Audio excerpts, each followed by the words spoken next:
இந்த சுவிசேஷம் தான் நமக்கு ஒரு நல்ல விசேஷம். சொல்ல இந்த சுவிசேஷம் தான் நம்மை ரட்சித்தது. ஆமென். இந்த சுவிசேஷம் தான் நம்மை ரட்சித்தது. பாவத்திலிருந்து ரட்சித்தது, அக்கிரமத்திலிருந்து ரட்சித்தது, அழிவிலிருந்து ரட்சித்தது, ஏனோ தான் என்று வாழ்ந்து கொண்டிருந்த வாழ்க்கையிலிருந்து ரட்சித்தது, உலகத்தின் பால் ஓடிக்கொண்டிருந்த உங்களையும் என்னையும் கர்த்தருக்குள்ளே ரட்சித்து காத்து கொண்டு வந்து ஒரு நல்ல தெய்வத்தை அறியும்படியாக, ஒரு நல்ல தேவனை பிடித்துக் கொள்ளும்படியாக, இயேசு கிறிஸ்து உலக ரட்சகரை என்னுடைய வாழ்க்கையில சொந்தமாக்கிக் கொள்ளும்படியாக கிருபை கிடைத்தது எதனால தெரியுமா? இந்த சுவிசேஷத்தினால்.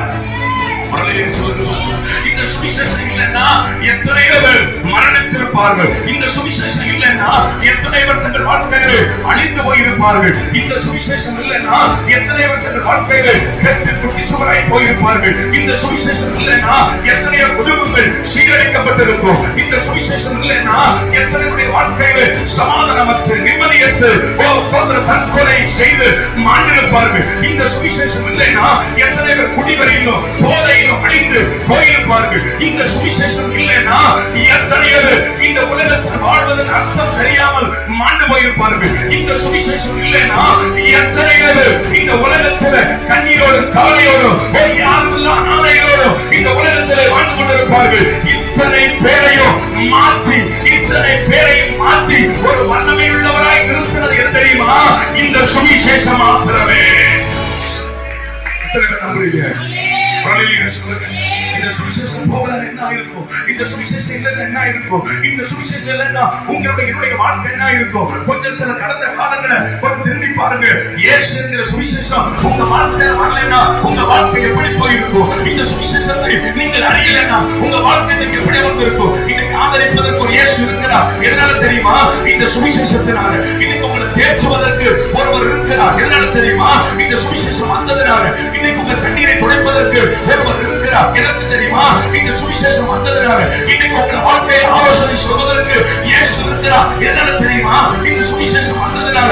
இந்த சுவிசேஷத்தை உங்களுக்கும் எனக்கும் தரும்படியாகவே இயேசு உயிரோடு இருந்தார்.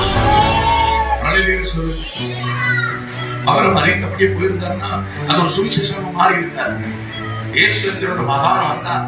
ஒரு மகான் மரித்தார் போனார், அவ்வளவுதான். ஒரு புத்தர் வந்தார், மரித்தார் போனார், அதே போல ஒரு மகாத்மா காந்தி வந்தார், மரித்தார் போனார், அதே போல இப்படி எத்தனையோ மகான்களுடைய சரித்திரத்தை போல இயேசுவின் சரித்திரம் கடந்து போயிருக்கும். ஆனா அதை தாண்டி ஒரு சுவிசேஷமாய் மாறுகிறது எப்போ தெரியுமா?